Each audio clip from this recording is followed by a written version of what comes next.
मित्रों, कुछ लोगों पर अचानक कोई संकट आ जाता है तो कुछ लोग सालों से संकटों का सामना कर रहे हैं। मान जाता है कि संकटों का कारण पितृदोष, कालसर्प दोष, शनि की 7.5 और ग्रह नक्षत्रों के बुरे प्रभाव होते हैं। कुछ लोग मानते हैं कि सभी कुछ अच्छा है, लेकिन यदि आपका घर दक्षिण मुखी है तो आप जिंदगी भर परेशान रहेंगे।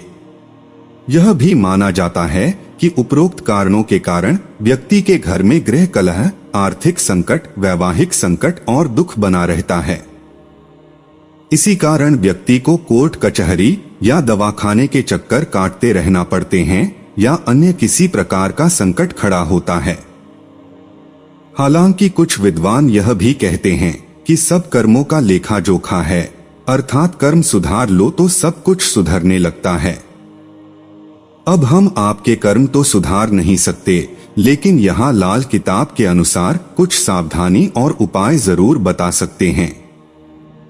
कुछ विशेष सावधानियां जिन्हें आपको हमेशा याद रखना चाहिए। पहला, किसी भी प्रकार का व्यसन और नशा न करें, अगर करते हो तो त्याग दें। दूसरा, ब्याज का कार्य करते हो तो त्याग दें। तीसरा, तेरस, चौदस, अमावस्या तथा पूर्णिमा के दिन पवित्र बने रहें। चौथा, दादी, सास, माँ, बहन, बेटी, पत्नी, मौसी, साली और बुआ से संबंध अच्छे रखें। पांचवा, दादा, पिता, ससुर, भाई, काका, मामा, भांजे, साले, बहनोई, भतीजे और भाई से संबंध अच्छे रखें। छठा, मांस और तामसिक भोजन को त्याग दें और नकारात्मक विचारों से दूर रहें। सातवां, दान देने या लेने से पहले अपनी कुंडली किसी लाल किताब के विशेषज्ञ को दिखाएं। आठवां, घर को वास्तु अनुसार बनाएं और उसके आसपास साफ सफाई का ध्यान रखें। नवम, लाल किताब के सभी उपाय दिन में ही करें और उपाय करने से पहले अपनी कुंडली का अच्छे से विश्लेषण कर लें। दसवां, सभी तरह के तांत्रिक अनुष्ठान और रात्रि के घोर कर्मों से दूर रहें। तो आपको इन सभी बातों का विशेष ध्यान चाहिए। अब चलिए अचूक उपाय को जानते हैं जिससे आप अपने संकटों से मुक्ति पा सकते हैं। पहला, हनुमान चालीसा पढ़ना। मित्रों, यह उपाय रामबाण है। इससे व्यक्ति के समस्त संकट बस कुछ ही दिनों में समाप्त हो जाते हैं। व्यक्ति को प्रतिदिन संध्या वंदन के साथ हनुमान चालीसा पढ़ना चाहिए। संध्या वंदन घर में या मंदिर में सुबह शाम की जाती है। पवित्र भावना और शांतिपूर्वक हनुमान चालीसा पढ़ने से व्यक्ति को हनुमान जी की कृपा प्राप्त होती है, जो उसे हर तरह की जानी अनजानी होनी अनहोनी से बचाती है। हनुमान चालीसा पढ़ने से जहां पितृदोष, मंगल दोष, राहु केतु दोष आदि दूर होते हैं, वहीं भूत प्रेत आदि का बुरा असर या साया भी हट जाता है। अगर आप हनुमान चालीसा का पाठ नहीं कर सकते हैं तो इसके अलावा आप मंगलवार और शनिवार को बजरंग बाण का पाठ करें। बजरंग पाठ के बाद हो सके तो किसी शनिवार को हनुमान जी को चोला चढ़ाएं और उन्हें बनारसी पान का बीड़ा भी अर्पित करें। कम से कम 5 बार हनुमान जी को चोला चढ़ाएं। अगर आप ऐसा करते हैं तो तुरंत ही आपको संकटों से मुक्ति मिल जाएगी। इसके अलावा प्रति मंगलवार या शनिवार को बड़ के पत्ते पर आटे का दिया जलाकर उसे हनुमान जी के मंदिर में रखाएं। ऐसा कम से कम 11 मंगलवार या शनिवार को करें। दूसरा उपाय, गाय, कुत्ते, चींटी और पक्षियों को भोजन खिलाएं। मित्रों, वृक्ष, चींटी, पक्षी, गाय, कुत्ता, कौवा, अशक्त मानव आदि प्राणियों के अन्नजल की व्यवस्था करने से इनकी हर तरह से आशीर्वाद मिलती है। इसे वेदों के पंचयज्ञ में से एक वैश्वदेव यज्ञ कर्म कहा गया है। यह सबसे बड़ा पुण्य माना गया है। कछुओं और मछलियों को नित्य आटे की गोलियां खिलाएं और चींटियों को भुने हुए आटे में बूरा मिलाकर बनाई पंजीरी खिलाएं। प्रतिदिन कौवे या पक्षियों को दाना डालने से पितृ तृप्त होते हैं। प्रतिदिन चींटियों को दाना डालने से कर्ज और संकट से मुक्ति मिलती है।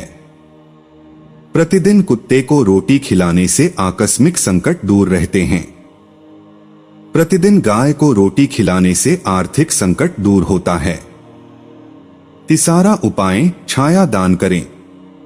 मित्रों, शनिवार को एक कांसे की कटोरी में सरसों का तेल और सिक्का डालकर उसमें अपनी परछाई देखें। यह तेल किसी मांगने वाले को दे दें या किसी शनि मंदिर में शनिवार के दिन कटोरी सहित तेल रखकर आ जाएं। यह उपाय आप कम से कम 5 शनिवार करेंगे तो आपकी शनि की पीड़ा शांत हो जाएगी और शनिदेव की कृपा शुरू हो जाएगी। चौथा उपाय, नारियल का उतारा। इसके लिए पानीदार एक नारियल लें और उसे अपने ऊपर से 21 बार वारें। वारने के बाद उसे किसी देवस्थान पर जाकर अग्नि में जला दें। ऐसा परिवार के जिस सदस्य पर संकट हो उसके ऊपर से वारें। इस उपाय को किसी मंगलवार या शनिवार को करना चाहिए। 5 शनिवार ऐसा करने से जीवन में अचानक आए कष्ट से छुटकारा मिलेगा। यदि किसी सदस्य की सेहत खराब है तो उसके लिए यह उपाय उत्तम है। 5वां उपाय, जल अर्पण। इसके लिए एक तांबे के लोटे में जल लें और उसमें थोड़ा सा लाल चंदन मिला दें। उस पात्र को अपने सिरहाने रखकर रात को सो जाएं। प्रात उठकर सबसे पहले उस जल को तुलसी के पौधे में चढ़ा दें। ऐसा 43 दिनों तक करें। धीरे धीरे आपकी परेशानी दूर होती जाएगी। इसके अलावा आप चाहें तो दूध पानी मिश्रित भरा बर्तन सिरहाने रखकर सोएं और अगले दिन कीकर की जड़ में सारा दूध डाल दें। मानसिक रूप से आप खुद को स्वस्थ महसूस करेंगे और तनाव मुक्त हो जाएंगे। छठा उपाय, दोनों कान छिदवाएं। हिंदू धर्म में कर्ण भेदन संस्कार होता है, हालांकि आजकल इस संस्कार का कोई विधिवत रूप से पालन नहीं करता है। कुछ लोग एक ही कान छिदवाते हैं तो कुछ लोग दोनों कान छिदवाते हैं, हालांकि नियम दोनों ही कान छिदवाने का है। कान छिदवाने से राहु और केतु के बुरे प्रभाव का असर खत्म होता है। जीवन में आने वाले आकस्मिक संकटों का कारण राहु और केतु ही होते हैं, अतः कान छिदवाना जरूरी है। वैज्ञानिक अनुसार इस संस्कार से मस्तिष्क में रक्त का संचार सही प्रकार से होता है। मान्यता अनुसार कान छिदवाने से व्यक्ति के रूप में निखार आता है। इससे आंखों की रोशनी तेज होती है। कान छिदवाने से मेधा शक्ति बेहतर होती है। तभी तो पुराने समय में गुरुकुल जाने से पहले कान छिदवाने की परंपरा थी। 7वां उपाय, नाक छिदवाएं। मित्रों, नाक अक्सर सिर्फ महिलाओं की ही छिदवाई जाती है, लेकिन यदि लाल किताब के अनुसार आपका चंद्र, गुरु और बुध खराब स्थिति में है और इससे आपके जीवन में रोजगार, बहन पर संकट, माता पर संकट आदि की समस्या आ रही है तो नाक छिदवाने की सलाह दी जाती है। जीवन में बार बार असफलता का सामना करना पड़ रहा है तो भी लाल किताब के विशेषज्ञ यह राय देते हैं।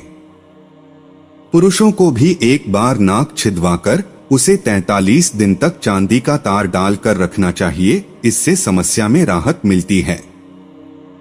हालांकि आप नाक छिदवाने के पहले अपनी कुंडली जरूर किसी लाल किताब के विशेषज्ञ को दिखा लें। 8वां उपाय, कंबल दान करें। मित्रों, संकट के लिए प्रथमतः जिम्मेदार राहु और केतु के लिए यह उपाय है। काला और सफेद अर्थात एक ही कंबल में यह दोनों रंग होना चाहिए, कोई तीसरा रंग नहीं होना चाहिए। अर्थात 2 रंगी कंबल को 21 बार खुद पर से वार कर उसे किसी मंदिर में या गरीब को दान कर दें। इससे कई तरह के फायदे होते हैं। 9वां उपाय, मंगल के उपाय। किसी लाल किताब के विशेषज्ञ से पूछकर सफेद सुरमा आंखों में लगाएं, बहते पानी में रेवड़ियां, बताशे, शहद व सिंदूर बहाएं। मंगलवार का व्रत रखें और क्रोध का त्याग करे दें। इससे आपके संकट दूर होते हैं। 10वां उपाय, सभी ग्रहों का उपाय। इस उपाय में आपको सभी ग्रह को शांत करने के लिए उपाय करने होंगे। जैसे सूर्य ग्रह के लिए बहते पानी में गुड़, तांबा या तांबे का सिक्का बहाएं। चंद्र ग्रह के लिए दूध या पानी भरा बर्तन सिरहाने रखकर सोएं और अगले दिन कीकर की जड़ में सारा जल डाल दें। मंगल ग्रह के लिए सफेद सुरमा आंखों में लगाएं, बहते पानी में रेवड़िया, बताशे, शहद व सिंदूर बहाएं। बुध ग्रह के लिए कन्याओं को हरे वस्त्र और हरी चूड़ियां दान करें, दांत साफ रखें। गुरु ग्रह के लिए माथे पर चंदन या केसर का तिलक लगाएं, पीपल की जड़ में जल चढ़ाएं, चने की दाल दान करें। शुक्र ग्रह के लिए ज्वार, चरी, घी, कर्पूर, दही का दान करें, सुगंधित पदार्थों का प्रयोग करें। शनि ग्रह के लिए कीकर की दातुन करें, पेड़ों की जड़ों में तेल डालें। राहु के लिए जौ को दूध से धोकर बहते पानी में बहाएं, मूली का दान करें या कोयला बहते पानी में बहाएं, जेब में चांदी की ठोस गोली रखें। केतु के लिए काले और सफेद तिल बहते पानी में बहाएं। इसके अलावा अंत में कुछ सामान्य उपाय जो जरूरी है। प्रतिदिन सुबह और शाम घर में संध्या वंदन के समय कर्पूर जरूर जलाएं। हिंदू धर्म में संध्या वंदन, आरती या प्रार्थना के बाद कर्पूर जलाकर उसकी आरती लेने की परंपरा है। पूजन, आरती आदि धार्मिक कार्यों में कर्पूर का विशेष महत्व बताया गया है। रात्रि में सोने से पूर्व कर्पूर जलाकर सोना तो और भी लाभदायक है। इससे तनाव मुक्त गहरी नींद आती है। घर के वास्तु दोष को मिटाने के लिए कर्पूर का बहुत महत्व है। यदि सीढ़ियां, टॉयलेट या द्वार किसी गलत दिशा में निर्मित हो गए हैं तो सभी जगह एक से एक कर्पूर की बट्टी रख दें।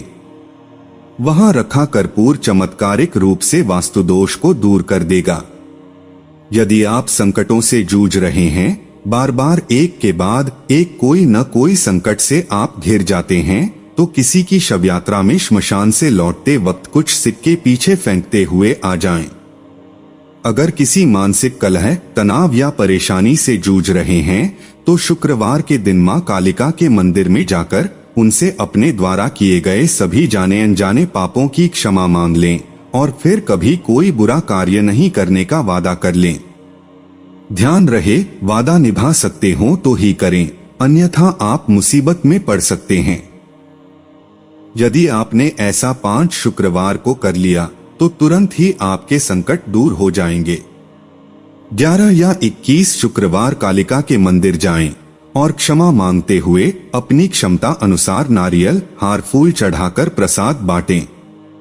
माता कालिका की पूजा लाल कुमकुम, अक्षत, गुड़हल के लाल फूल और लाल वस्त्र या चुनरी अर्पित करके भी कर सकते हैं। भोग में हलवे या दूध से बनी मिठाइयों को भी चढ़ा सकते हैं। अगर पूरी श्रद्धा से मां की उपासना की जाए तो आपकी सारी मनोकामनाएं पूर्ण हो सकती हैं। अगर मां प्रसन्न हो जाती हैं, तो मां के आशीर्वाद से आपका जीवन बहुत ही सुखद हो जाता है।